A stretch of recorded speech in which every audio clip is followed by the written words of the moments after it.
जब भी कोई व्यक्ति गौतम बुद्ध के संघ में शामिल होता था तो बुद्ध उसे सबसे पहले शांत रहने के लिए कहते थे। ध्यान की अवस्था में जाने से पहले उस भिक्षु को शांत रहना सिखाया जाता था। आज के दौर में हर तरफ सौरी शोर है। इसकी वजह से दिमाग में तनाव पैदा होना लाजमी है।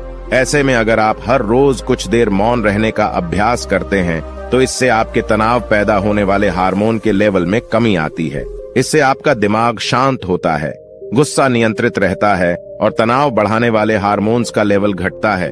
आज के इस वीडियो में हम जानेंगे कि किन मौकों पर हमें शांत रहना है और किन मौकों पर हमें बोलना है और शांत रहने से हमारे अंदर क्या बदलाव आ सकता है।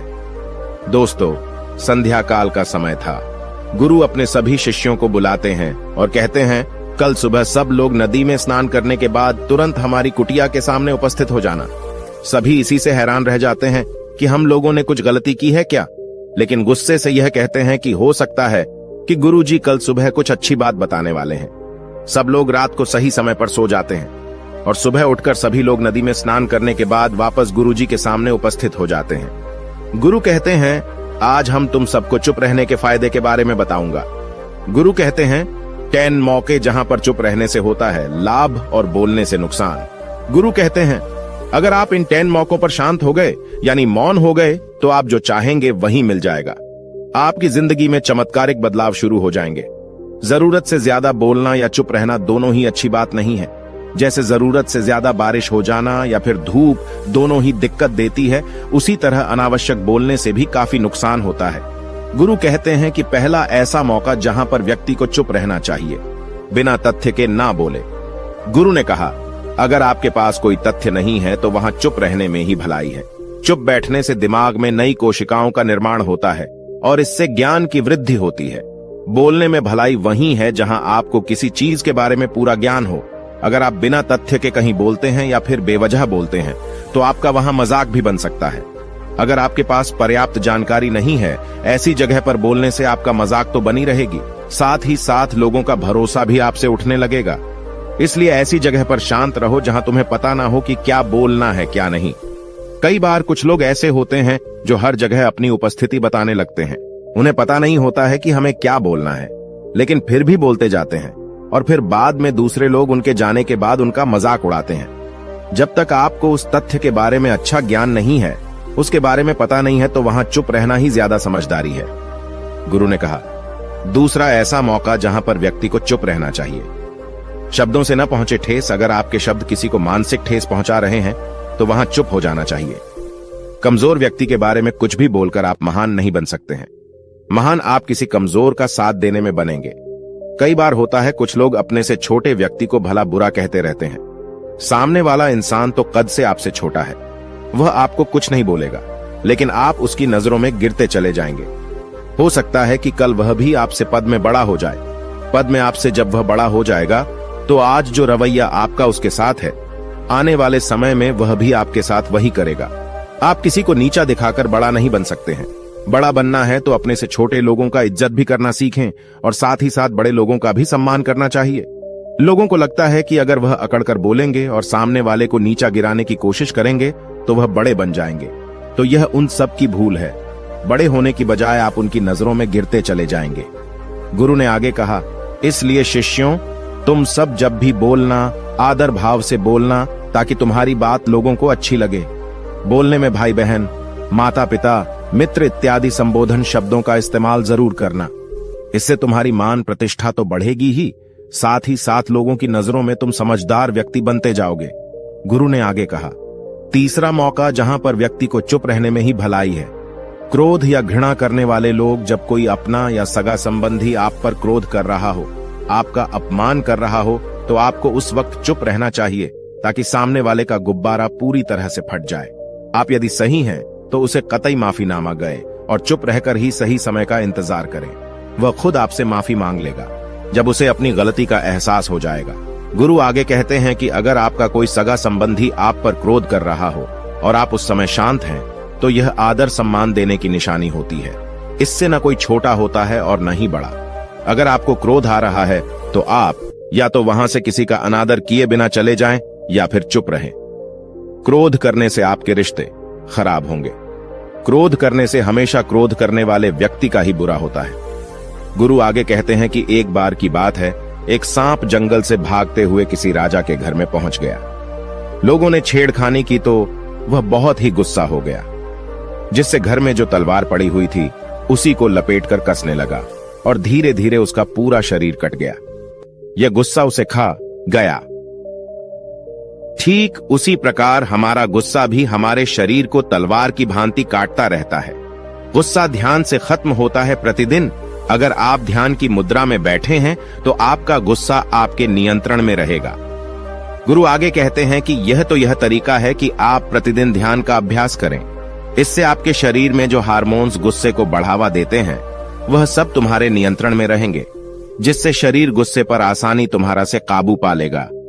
लेकिन एक तरीका यह भी है कि जब भी आपको गुस्सा आए तो आप यह समझने का प्रयास करो कि क्या मेरा गुस्सा जायज है या नहीं। हमें वहां पर बोलना चाहिए कि नहीं। जब आप खुद इस बात का आकलन लगा पाएंगे तो आपको खुद पता चल जाएगा कि हमें गुस्सा करना चाहिए या नहीं। फिर भी आपको गुस्सा आ रहा है तो आप वहां से हटने का प्रयास करें, वहां से दूर चले जाएं। धीरे धीरे समय के साथ आपका दिमाग शांत हो जाएगा। गुरु ने कहा, चौथा ऐसा मौका जहां पर इंसान को बहुत ही समझदारी के साथ काम लेना चाहिए, वहां पर आपको चुप रहना ही चाहिए, जहां पर उस मुद्दे से आपका कोई संबंध ना हो। अगर आपका किसी मुद्दे से कोई संबंध ना हो तो वहां आपका चुप रहना बनता है। बिना किसी वजह अगर आप दूसरे के मुद्दे पर बोलेंगे तो यह आपके लिए अनिष्टकारी होगा। इसमें केवल और केवल आपका ही नुकसान है। जल्द ही आप किसी दो लोगों के बीच हो रहे विवाद में जल्दी अपनी टांग न डालें। अगर सामने वाला आपको बुला रहा है अपना झगड़ा शांत करवाने के लिए तो ही आप वहां पर जाएं। किसी की व्यक्तिगत जिंदगी में दखल अंदाजी नहीं देनी चाहिए जब तक कि वह व्यक्ति आपको नहीं बुलाता है। अपने झगड़े को शांत करवाने के लिए कुछ लोग फालतू में दूसरे के विवाद में कूद पड़ते हैं। इससे उनके मान सम्मान मर्यादा पर लोग उंगली उठाने लगते हैं। गुरु कहते हैं कि 10 मौकों में 5वां ऐसा मौका जहां पर व्यक्ति को बहुत ही समझदारी के साथ चुप रहना चाहिए। आपके शब्दों से किसी मित्र को हानि न पहुंचे। अगर आपके शब्द सामने वाले के परिवार या मित्रों की प्रतिष्ठा के बारे में बुरी झलक दिखा रहे हैं तो आपको चुप रहना चाहिए। किसी के परिवार या फिर मित्र के बारे में बुरा बोलने से केवल आप ही बुरे बनेंगे। जो चीज आसानी से खत्म की जा सकती है उसे अपने शब्दों से बड़ा न करें। बिना चिल्लाए बात करने का प्रयास करते रहना चाहिए। अगर आप बिना चिल्लाए कोई बात नहीं कह सकते तो आपका चुप रहने में ही भलाई है। किसी पर चिल्लाने से आपके व्यवहार के बारे में पता चलता है। ज्यादा बोलने से चीजें हमेशा खराब ही होती हैं। कई बार कुछ रिश्ते ज्यादा तेज बोलने की वजह से टूट जाते हैं। इसलिए अपनी आवाज में मीठापन लाएं। आपके शब्दों से आपके दोस्त को हानि नहीं पहुंचनी चाहिए। कभी कभी दोस्तों के जब हम मजाक हैं तो रहे कि आपके शब्दों से किसी का अनादर ना हो। मजाक को भी हमेशा शब्दों के मायने में ही रखें। जहां किसी को शब्दों से चोट लगे वहां चुप हो जाएं। ज्यादा बोलने से हमेशा नुकसान ही होता है। किसी और की प्रतिष्ठा को अपने शब्दों के माध्यम से उसे हानि नहीं पहुंचानी चाहिए। यदि आपके शब्दों से किसी और की प्रतिष्ठा को ठेस पहुंच रही है तो वहां आपको चुप हो जाना चाहिए। जब कोई व्यक्ति आपके सामने नहीं है तो आप उस व्यक्ति के बारे में बुरे शब्द किसी तीसरे व्यक्ति के सामने न बोलें। गुरु कहते हैं, छठा मौका जहां पर व्यक्ति को चुप रहना चाहिए, जब कोई कर रहा हो किसी की बुराई। जब कोई आदमी आपके सामने किसी तीसरे आदमी की बुराई कर रहा हो तब तुम्हें चुप रहकर बस सुनना चाहिए। अपनी राय व्यक्त नहीं करना चाहिए, क्योंकि जो आज आपके सामने किसी तीसरे की बुराई कर रहा है वह कल किसी और के सामने आपकी बुराई भी कर सकता है। यदि आपने कुछ कहा है तो नीति शास्त्र के अनुसार जो अपने मुंह को बंद रखता है और बुद्धि से काम करता है वही इंसान समझदार होता है। बिना जरूरत के बोलना, किसी के बारे में किसी के बीच में बोलना यह गलत बात है। कभी कभी हमारे लिए बुद्धिमानी इसी में होती है कि हमें अपना मुंह ऐसी जगह पर नहीं खोलना चाहिए। गुरु आगे कहते हैं कि 10 मौकों में 7वां ऐसा मौका जहां पर व्यक्ति को चुप रहना चाहिए, जब कोई नहीं समझे आपकी भावना। यदि आपको लग रहा है कि कोई व्यक्ति आपकी भावना, दुख या परेशानी को शब्दों में नहीं समझ रहा है, यदि आपको लग रहा है कि सामने वाला व्यक्ति आपकी भावना या दुख को या आपकी जो परेशानी है उसको वह समझ नहीं पा रहा है या समझने का प्रयास ही नहीं कर रहा है या वह आपको ध्यान से सुन ही नहीं पा रहा है, तो ऐसे व्यक्ति के सामने आप चुप ही रहें, क्योंकि ऐसे लोगों को आपकी भावना या दुख से कोई मतलब नहीं होता है। ऐसे लोगों को अपना राज बताकर आप पछताएंगे ही बाद में। इसलिए हर किसी को अपने मन की बात नहीं बतानी चाहिए। अगर आपको लग रहा है कि सामने वाला आपकी बात को नहीं समझ पा रहा है, आपकी भावनाओं को नहीं समझ पा रहा है, तो वहां पर आपको नहीं बोलना चाहिए, क्योंकि आज में आपका मजाक ही बन जाएगा जब आपको लगने लगे कि सामने वाला आपकी भावनाओं को ठीक तरीके से समझ रहा है, आप जो कह रहे हैं वह ठीक से सुन रहा है, तभी आप उसे अपनी बात कहें। गुरु कहते हैं कि 8वां मौका जहां पर आपको चुप रहना चाहिए, जब कोई इंसान अपना दुख व्यक्त करे। यदि कोई इंसान अपने दुख या परेशानी को आपको बता रहा है, तो इसका मतलब यह है कि वह आपको अपना समझ रहा है। ऐसे में तुरंत ही उसे समाधान बताने के बजाय चुप रहकर उसके दुख या समस्या को सुने। उसके दुख या समस्या को किसी और को न बताएं। वह इसलिए नहीं बता रहा है कि उसकी समस्याओं का समाधान कर देंगे, बल्कि वह इसलिए भी बता रहा है कि सामने वाला उसकी बात को समझ रहा है। कई बार बताने से दुख कम हो जाते हैं। आपको अपना दुख इसलिए बता रहा होगा कि उसे लग रहा है कि आप उसकी बात को समझ रहे हैं। दुख बांटने से कम हो जाता है। इसलिए जब कोई व्यक्ति अपना दुख आपसे व्यक्त करे, तो आप चुप मारकर उसकी बात को बहुत ही ध्यान से सुनें, ताकि उसके दुख कम हो जाएं। उसके मन का बोझ हल्का हो जाए, क्योंकि उसके मन में जो भी बातें थीं वह आपको सब बता दिया। गुरु आगे कहते हैं कि 10 जगहों में 9 ही ऐसी जगह जहां पर आपको चुप रहना चाहिए। जहां पर दुष्ट प्रकृति के लोग रह रहे हों और गाली गलौज कर रहे हों, तो आप वहां पर मत जाइए।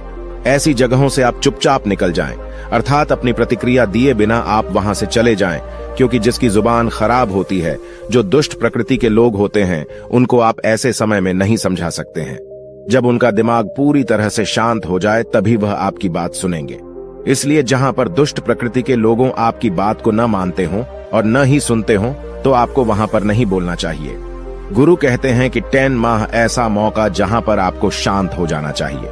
अपनी सफलता का राज हर किसी को न बताएं।